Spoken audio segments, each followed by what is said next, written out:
Joining us right now, as he always does at this time on Mondays, when we're lucky, it is former U.S. Attorney and our legal analyst, Joe DiGenova. Good morning, Joe. Good morning, Larry. So you're a Maryland guy, and I've got to ask you, with this latest news that the state basically flushed $125 million down the toilet on their 6-month excursion into O'Malley Care with their health exchange. That's a real toilet tax is what that is. Yeah, exactly. And now they're scrapping it, and they're going to start all over, which will cost tens of millions of more dollars to try to do this Obamacare thing for the state of Maryland. On a legal basis, I know this is far-fetched, but is there any standing for the citizens of Maryland to come back against the state and say, enough, you have wasted our money, and they must be violating some kind of statute here by just pissing money away? Well, unfortunately, Marylanders do not have standing to sue their own government. This is a waste of taxpayers' money, and there's no standing to sue on the waste of taxpayers' money. But let me just say this about the people of Maryland. I don't vote for Democrats myself. I vote for Republicans. I bear no responsibility for this fiasco which occurs in Annapolis every year with people like Mike Miller, the president of the Senate, and the people who run the House of Delegates. This is a state incapable of running itself. It is a disaster. This means nothing to them, by the way. O'Malley and Anthony Brown and all the people down in Annapolis in both houses, they squawk a little bit about this failure, but they will never hold anyone accountable. This is an embarrassment, but you cannot embarrass the Democrats of Maryland. When there is no political competition, when it is a one-party state, this is what you get. This is the kind of government the people of Maryland have asked for. They've gotten it. As far as I'm concerned, the people of Montgomery County and all these liberal counties that vote for these clowns, they're getting exactly what they deserve. I have no sympathy for them. They put these clowns in, and this is what they do. They think this is good government, by the way. O'Malley, this is the way they think. The $125 million down the toilet is peanuts to them. By the way, sort of an auxiliary comment to that, right now, healthcare.gov, on the last day, the deadline, yes, is not functioning. That's correct. It's not up. It's not up. Obamacare. Obamacare. By the way, and if you believe that they've got 6 million people who signed up, you're living in another parallel universe. None of the numbers that the administration has put out are verifiable or believable.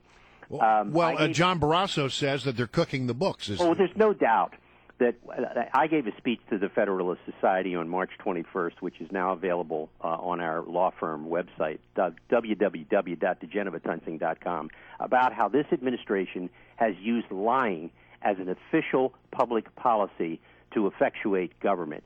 This is what this is about. Obamacare and the stats on it are nothing more than lying. And it is a way to convince people to do something. This is one of the worst types of governing philosophies you can possibly have. The president has embraced it thoroughly, and everybody in his administration carries it out. The numbers on Obamacare are not only not believable, they are not provable. These numbers simply do not exist. Let's stay in Maryland, because Annapolis is just whenever Brian and I are stuck and we don't know what to talk about, we just look at the legislative agenda in Annapolis, and we've got a whole host of things.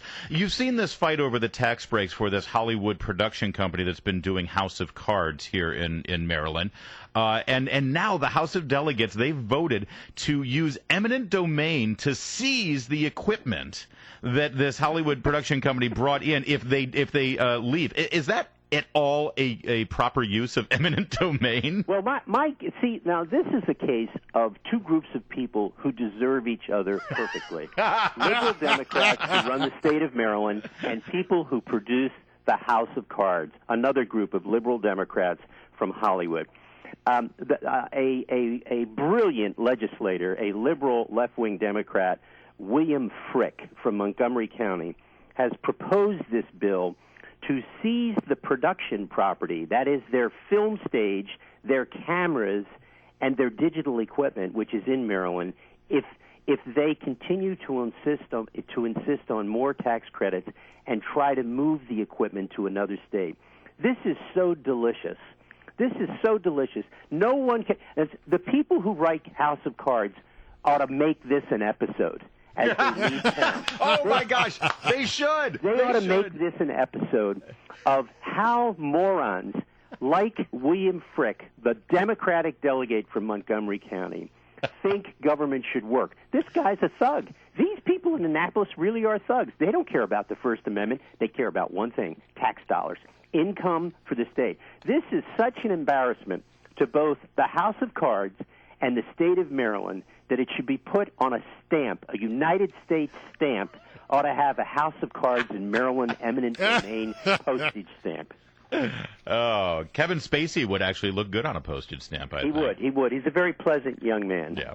But I take your point. You've made really good points about everything in the state of Maryland. But why is it that nobody pays attention and there's never any change? Why is it that even when you take $125 million, Joe, and throw it down the toilet, nobody even raises an eyebrow? Because if you have a newspaper, the biggest newspaper in the state, like the Baltimore Sun, that doesn't care, that is also run by Democrats, and you have a monopoly of power, no one is ever held accountable. When you have a one-party state, this is the kind of government you get. It's like the District of Columbia. Look at the District of Columbia. Even the Washington Post can't bring itself to understand that there's a corrupt government there. And people like Cortland Malloy writing an op-ed piece today criticizing Ron Machin for holding a news conference about the guilty plea of Jeffrey Thompson against Mayor Gray. How silly can you be? I mean, you wonder why you have corrupt government? Because you have corrupt newspapers. Let me keep you right there in Washington, D.C., Joe. We've only got a minute left, but listen, you were the U.S. Attorney here for the District of Columbia. You know this city better than anyone. Looking at tomorrow's Democratic primary, on a strict law and order basis, if you were U.S. Attorney and you wanted, obviously, a fresh start in the mayor's office, and I'm not asking for an endorsement, just for law and order, who do you think is the best candidate?